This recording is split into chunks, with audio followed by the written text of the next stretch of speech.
projet à effort. Je suis ingénieur génie civil. Je suis sortie de l'école polytechnique de Dakar, ESP. Mais j'ai d'abord fait des études en sciences et techniques, physique-chimie, à la faculté des sciences et techniques de l'UQAT. D'ailleurs, le recteur actuel a été mon professeur en première et deuxième année. Ensuite, j'ai fait, jusqu'en DIA, j'ai fait un AEA, attestation d'études appliquées en physique nucléaire. Ensuite, je l'ai laissé pour aller faire la formation en génie civil à l'ESP. J'ai fait le cycle ingénieral. Je suis sortie en 2006. Mon premier chantier a été la construction du silo 10 de la Sococim. C'est le silo le plus grand au niveau de la Sococim. Ensuite, je suis partie au tunnel avec la CDE. Nous avons construit les parois et les barrettes au niveau du tunnel de Soumbédioune.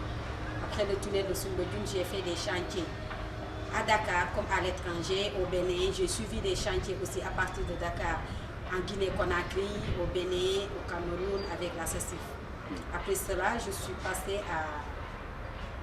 au MCA sur le tronçon de la RN6 avec les 9 ponts qui ont été construits sur fondation profonde, sur des pieux.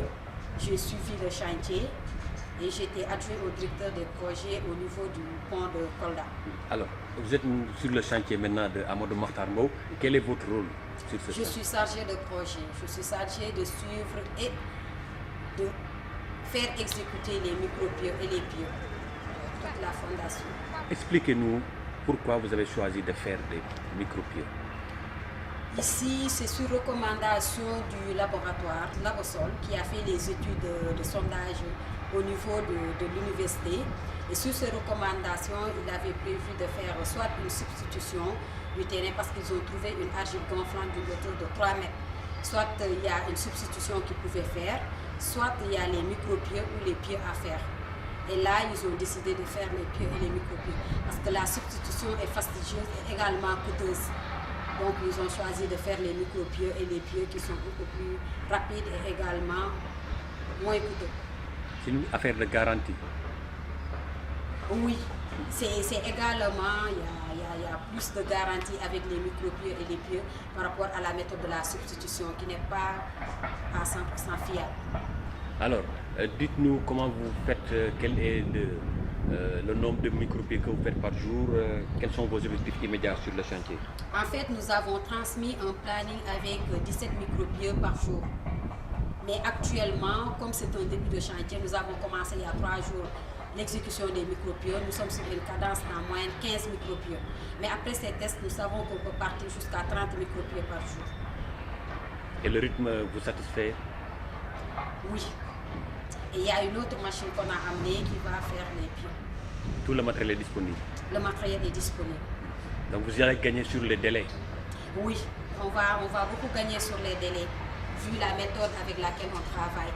Et également, on a installé une méthode qui va répondre aux normes QHSE qu'on a installées au sein de notre entreprise. Avec ça, on va jouer sur la qualité, mais également sur les rendements et donc un bon résultat à la fin du travail. Nous avons installé des centrales à coulis qu'on ne voyait pas très souvent dans les chantiers de fondation de micropieux. Nous avons installé un système qualité avec une centrale de fabrication de coulis qui va nous permettre de vérifier la viscosité, la résistance et également la densité du coulis qu'on va mettre. Et aussi des prélèvements vont être faits à chaque réalisation de micropieux. Chaque jour, nous allons faire des prélèvements de coulis qu'on va envoyer à un laboratoire avec lequel on va travailler sur ce projet. Et ils vont faire les écrasements et suivre l'évolution et la résistance des micropieux pendant toute l'exécution.